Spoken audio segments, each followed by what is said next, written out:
السلام عليكم ورحمة الله وبركاته.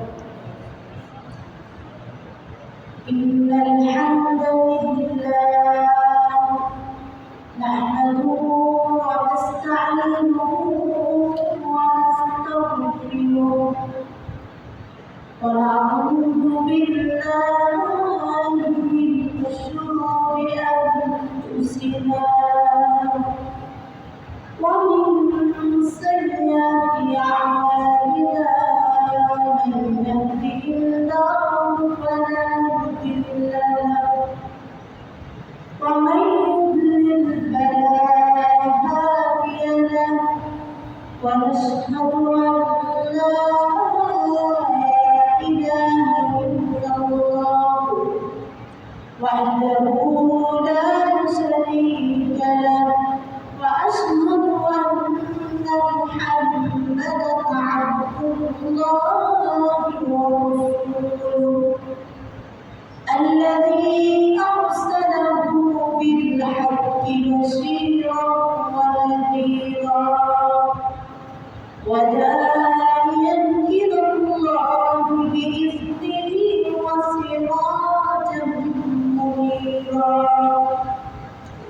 فقد قال الله تعالى في كلامه المجيد وفي قرآنه الحميد: أعوذ بالله من الشيطان الرجيم. بسم الله الرحمن الرحيم. إذا زلزلت الأرض زلزالها وأخرجت الأرض أثقالها وقال الإنسان ما لها يومئذ تحدث أخبارها بأن ربك أوحاها. صدق الله العظيم. إن الله وملائكته يصلون على النبي يا أيها الذين آمنوا صلوا عليه وسلموا تسليما. আমরা সকলে দুরূদ পড়ি اللهم صل على محمد وعلى آل محمد كما صليت على إبراهيم وعلى آل إبراهيم إنك حميد مجيد.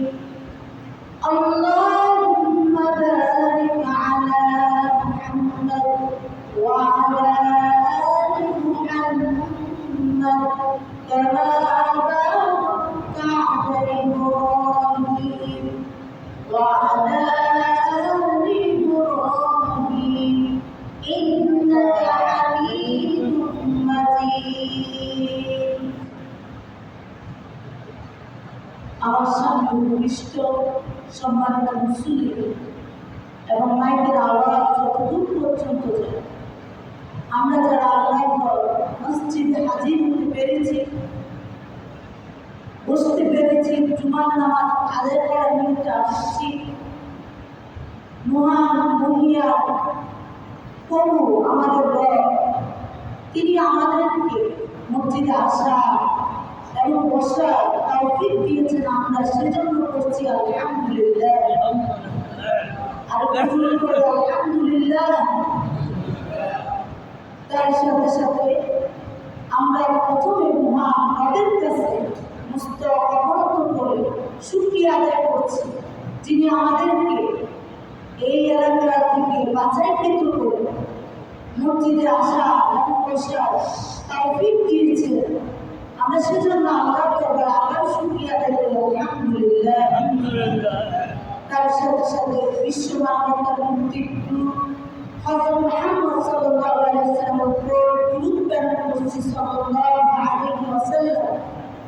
আমরা সকলে করি সাল্লাল্লাহু আলাইহি ওয়াসাল্লাম। পবিত্র জুমাবার দিন, এটি হচ্ছে সপ্তাহে একটি উত্তম দিন। হাদিস শরীফে এসেছে এটিকে বলা হয় হাযা ইয়াউমুল ঈদ, ঈদের দিন। এরপর আরেকটি হাদিসে নবী করিম সাল্লাল্লাহু আলাইহি ওয়াসাল্লাম বলেছেন এটিকে বলা হয় সাইয়্যিদুল আইয়াম, অর্থাৎ leader of the world is in the week. সপ্তাহে যে 7 দিন রয়েছে এই 7 দিনের মধ্যে শ্রেষ্ঠতম বা 7 দিনের মধ্যে অন্যতম নেতা হচ্ছে এই জুমাবার দিন। এজন্য এই জুমাবার দিনের গুরুত্ব অত্যাধিক। আমরা এই দিন মসজিদে আগে আসার চেষ্টা করব এবং কি খুতবা শুনব এবং যে আলোচনা হবে সেটা আমল করার চেষ্টা করবো ইনশাআল্লাহ। সম্মানিত হাজির, আমি আপনাদের সামনে পবিত্র কালামুল্লাহ শরীফ, ছোট্ট একটা সূরা 8 আয়াত বিশিষ্ট কোরআনুল কারীমের ৯২তম সূরা। এটি তেলাওয়াত করছি, যার নাম হচ্ছে সূরাতুল জিলজাল। খুবই পরিচিত একটি সূরা। এই সূরার যে 8টি আয়াত রয়েছে তার মধ্যে আমরা 5টি আয়াত বাছাই করেছি। এর আগে ইনশাআল্লাহ কোরআন ও সুন্নাহর কথা বলব। আল্লাহ তাআলা সে তৌফিক দান করুন, আমরা বলছি আমিন। তো এই সূরাটা আমাদেরকে পরকালের যে অবস্থা হবে একটা চিত্র আমাদের সামনে তুলে ধরবে। এই সূরার মধ্যে আল্লাহ তাআলা পরকালের একটা চিত্র এঁকে দিয়েছে। এটা আমরা যদি ফলো করি, অনুসরণ করি, তাহলে পরকাল আমাদের জন্য কিছু হলেও সহজ হবে ইনশাআল্লাহ। প্রত্যেকটা সূরার একটা নামকরণ থাকে। এই সূরার নামকরণ হচ্ছে প্রথম আয়াত থেকে জিলজাল শব্দ থেকে নামকরণ করা হয়েছে। আল্লাহ রাব্বুল আলামিন কোরআনুল কারীমে বিভিন্ন যে সূরাগুলো নাযিল করেছে প্রত্যেকটা সূরা একটা নাম রয়েছে। এই নামগুলো নেয় বিশেষ একটি শব্দ থেকে অথবা শুরুর দিক থেকে একটি শব্দ থেকে। এরপর এই যে সূরাটা আল্লাহ তাআলা কি প্রেক্ষাপটে নাযিল করেছে সেটা আমরা জানবো ইনশাআল্লাহ। এই সূরাটা মাক্কি যুগের প্রথম দিকে আল্লাহ রাব্বুল আলামিন নাযিল করেছে। এই সূরার মূল বিষয়বস্তু হচ্ছে, মূল থিম, কেন্দ্রীয় বিষয়বস্তু হচ্ছে পরকাল, আখিরাত। সাহাবায়ে কেরামগণ একবার রাসূল সাল্লাল্লাহু আলাইহি ওয়াসাল্লামকে জিজ্ঞেস করেছে যে আমাদেরকে এমন একটি সূরা শিক্ষা দেন যাতে আমরা সেটার উপর আমল করতে পারি। একজন সাহাবা তিনি রাসূলকে বলছেন যে আমার একটি সূরা শিক্ষা দেন। রাসূল তাকে বলছে তুমি আলিফ লাম মিম দিয়ে যে সূরাগুলো শুরু হয়েছে কোরআনে সেগুলো পড়ো। সে বলল যে এটা তো বড় আকারের সূরা, আমি তো বয়স্ক হয়ে গেছি যে আমি কিভাবে পড়বো বা কিভাবে মুখস্থ করবো। এরপর রাসূল সাল্লাল্লাহু আলাইহি ওয়াসাল্লাম আবার বলেছে হামিদ দ্বারা যে শব্দগুলো সূরার শুরুতে এসেছে তুমি সেগুলো তেলাওয়াত করো। তখন ওই সাহাবা আবার বললেন যে এটা আমার জন্য কঠিন হয়ে যাচ্ছে। তখন রাসূল সাল্লাল্লাহু আলাইহি ওয়াসাল্লাম তাকে সূরাতুল জিলজাল তেলাওয়াত করে শোনালেন এবং এই সূরাটাকে পড়বার জন্য অনুরোধ করেছিলেন এবং সে সাহাবা এই সূরার উপর আমল করবে রাসূল সাল্লাল্লাহু আলাইহি ওয়াসাল্লাম বলেছেন। তো আমরা এই সূরার যে 5টি আয়াত তেলাওয়াত করছি এগুলো প্রথমত সাধারণ অনুবাদ শুনবো, এরপর কোরআন হাদিসের আলোকে সংক্ষিপ্ত ব্যাখ্যা শুনবো ইনশাআল্লাহ। আল্লাহ রাব্বুল আলামিন বলছেন ইযা যুলজিলাতিল আরদু জিলজালাহা, যখন পৃথিবীকে ভয়ঙ্করভাবে কাঁপিয়ে তোলা। এর পরবর্তী আল্লাহ বলছেন ওয়া আখরাজাতিল আরদু আসফালাহা, পৃথিবী তার বোঝাগুলো বের করে দেবে। এর পরবর্তী আয়াত আল্লাহ রাব্বুল আলামিন বলছেন ওয়াকালাল ইনসানু মা লাহা, আলোচনা বলবে কি হলো।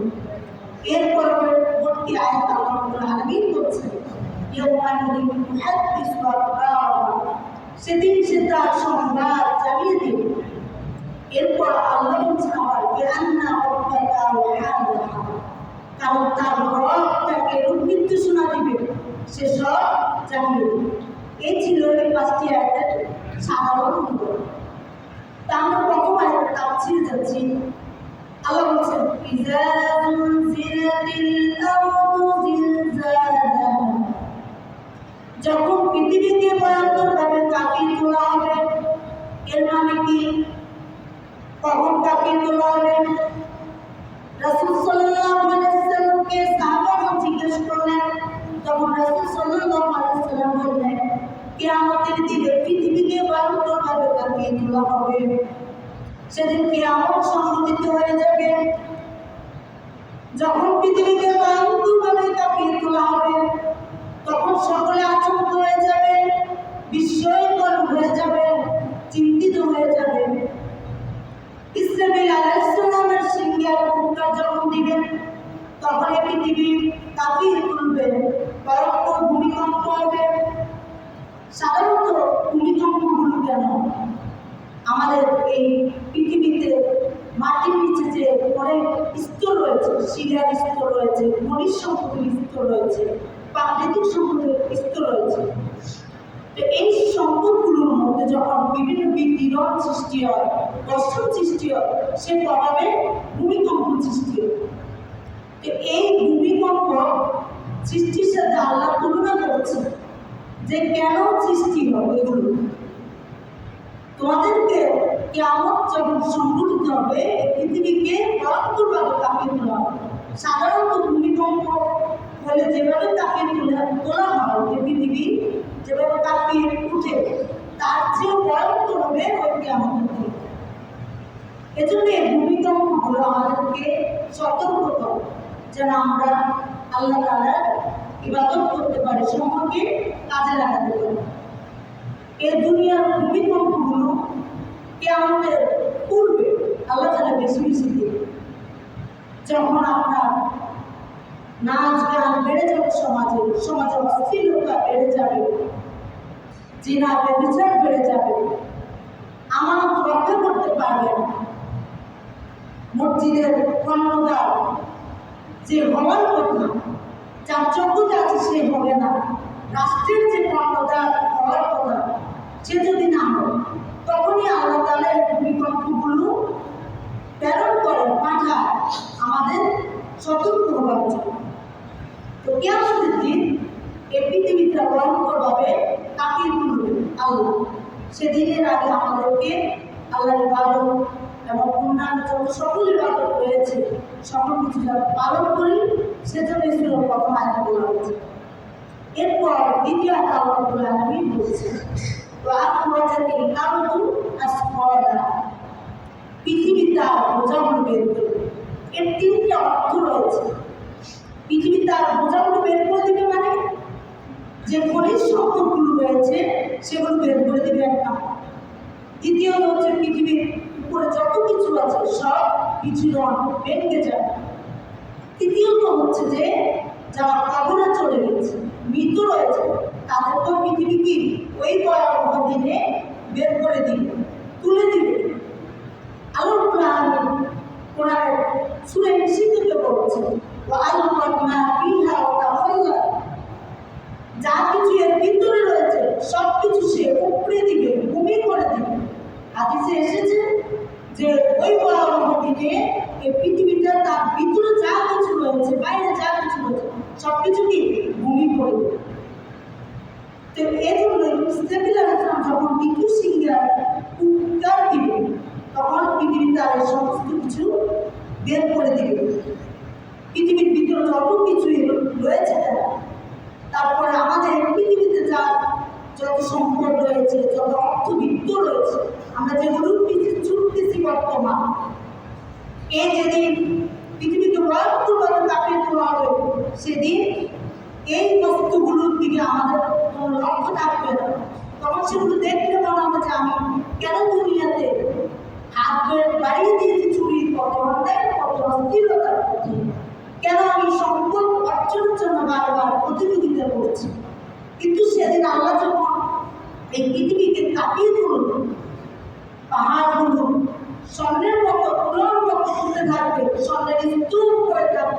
কিন্তু সেদিন কেউ কোনো মায়া করবে না সেগুলো।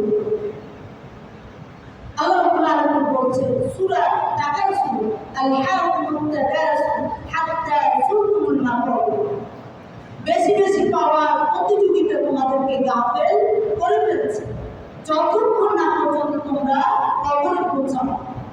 অর্থাৎ কবরে পৌঁছানো পর্যন্ত আমাদের শুধু এটা অর্জন করতে হবে, এটা নিতে হবে, আমাকে এখন এই জায়গায় আছি, আমাকে যেতে হবে রাষ্ট্রের উঁচু জায়গায়, আমাদের একটা ছোট মাদ্রাসা আছে, আমাকে যেতে হবে উঁচু জায়গায়।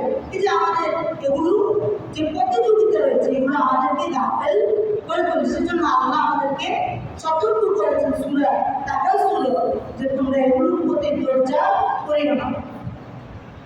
এর পরবর্তীতে আল্লাহ রাব্বুল আলামিন বলছেন সূরা তিজার 3 নম্বর আয়াতে ওয়া ক্বালা আল ইনসানু মা লাহা, আল্লাহজন বলে উঠবে যে এর কি হলো যখন পৃথিবীকে ভয়ঙ্করভাবে কাঁপিয়ে তোলা হবে, পৃথিবীর সমস্ত কিছু বের করে দিবে, ভূমি করে দিবে, উৎপে ফেলবে, তখন মানুষজন লোকজন বলবে যে এর কি হলো। কিন্তু এই যে হঠাৎ যে পৃথিবী উপড়ে ফেলা হবে, বিকিরণ বর্ষণ ঘটে ভূমিকম্প মতো সৃষ্টি হবে, তখন সাধারণত আমাদের মধ্যে কৌতূহল সৃষ্টি হবে, জাগ্রত হবে যে আজ হঠাৎ কি হলো পৃথিবীটা, কেন এরকম করছে। কিন্তু এটা আল্লাহর হুকুমে করছে। তো মৃত্যুর পর মানুষ যখন কবরে যায়, যখন আবার পৃথিবী ভয়ঙ্করভাবে কাঁপিত না হবে, সবাই আবার জীবিত হয়ে উঠবে, এরপর আল্লাহ হিসাব নিকাশ শুরু করবে। আল্লাহ রাব্বুল আলামিন বলছেন ইয়াউমাইযিন তুহাদ্দিসু আখবারাহা, সেদিন সে তার সংবাদ জানিয়ে দিবে যে এই পৃথিবীতে কি হয়েছে, এই বিশ্বে কি হয়েছে, এই ভূমিতে কি হয়েছে। নবী সাল্লাল্লাহু আলাইহি ওয়াসাল্লাম এই আয়াতটি ব্যাখ্যা করেছেন হাদিসে যে ইয়াউমাইযিন তুহাদ্দিসু আখবারাহা, আখবারাহা মানে কি সংবাদ সমূহ, যে তোমরা যে একটু আগে জানলাম যে কেন কেঁপে উঠছে পৃথিবী, কেন উৎফুল্লিত হচ্ছে সবকিছু, তখন এই পৃথিবী আস্তে আস্তে সব তোমাদেরকে কি জানিয়ে দিবে। সাহাবীরা উত্তর দিলেন যে আল্লাহ তার রাসূলের এ ব্যাপারে ভালো জানেন, যে এই আয়াতে কি বলছে আল্লাহ তার রাসূল ভালো জানেন। তখন নবী সাল্লাল্লাহু আলাইহি ওয়াসাল্লাম বলছেন জমিনের উপর বসে আদম সন্তান তুমি কখন কি করেছো, কখন কি কাজ করেছো, সবগুলো সেদিন পৃথিবী বলে দেবে যে পৃথিবী কিভাবে করবে। এটা নিয়ে তো আমাদের কষ্ট যায়, তাই না?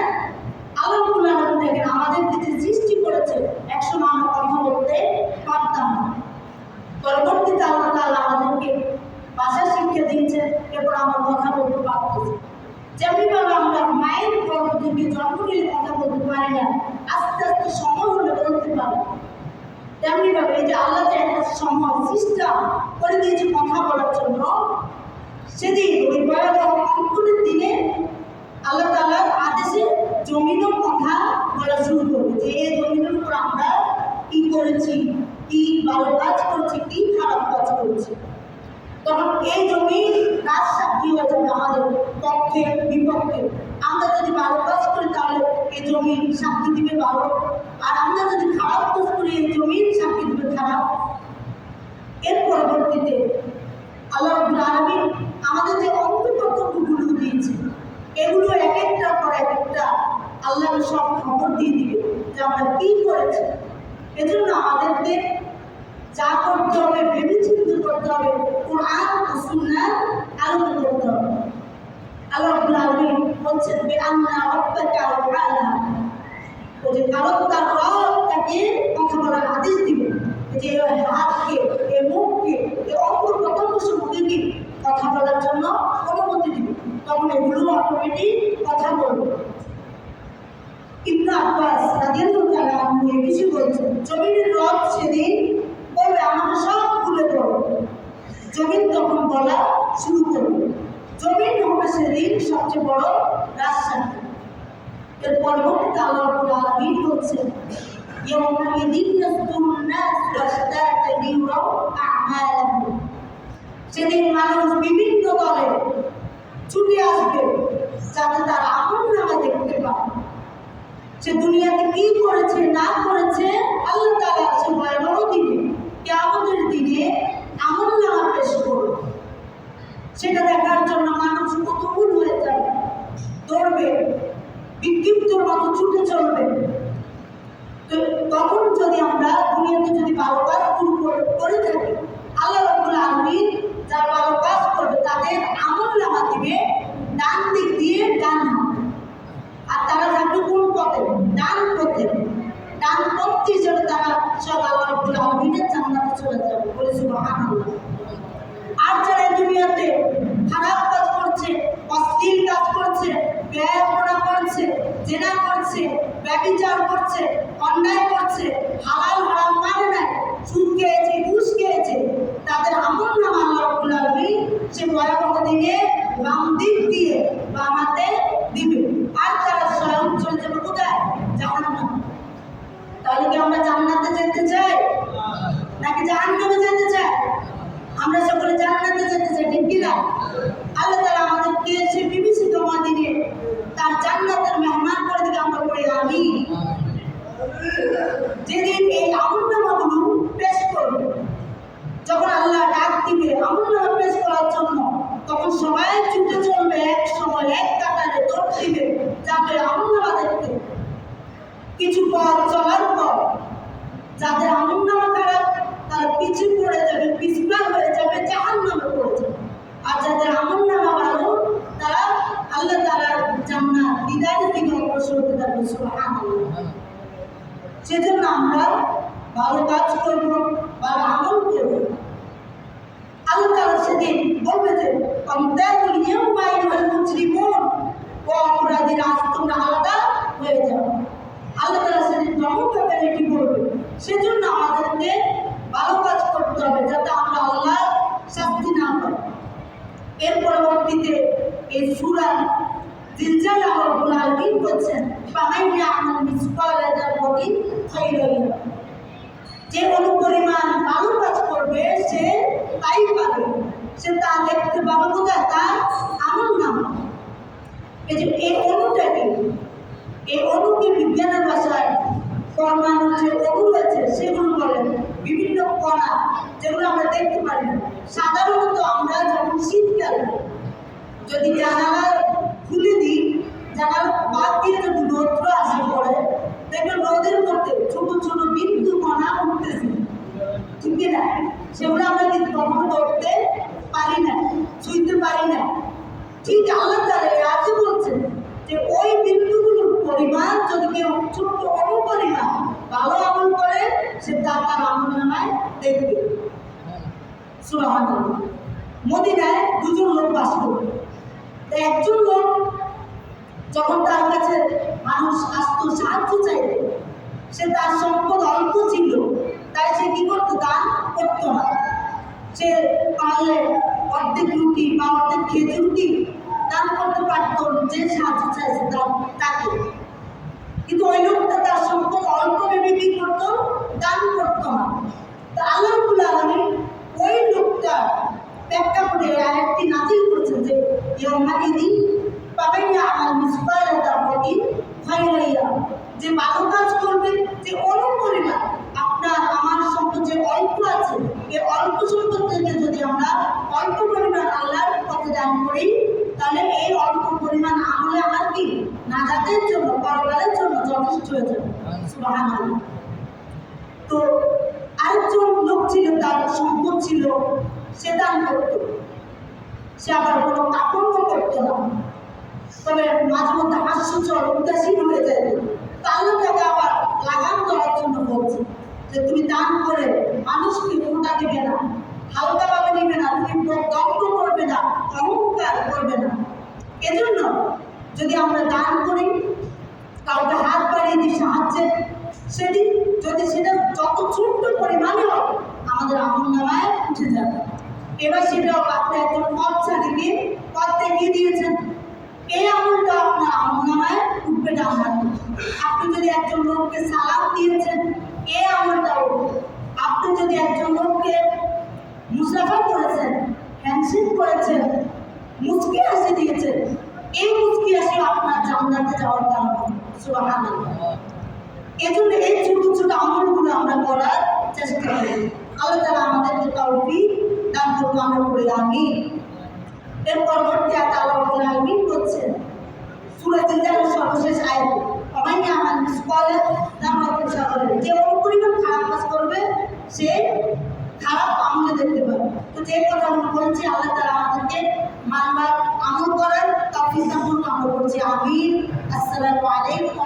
ইনশাআল্লাহ।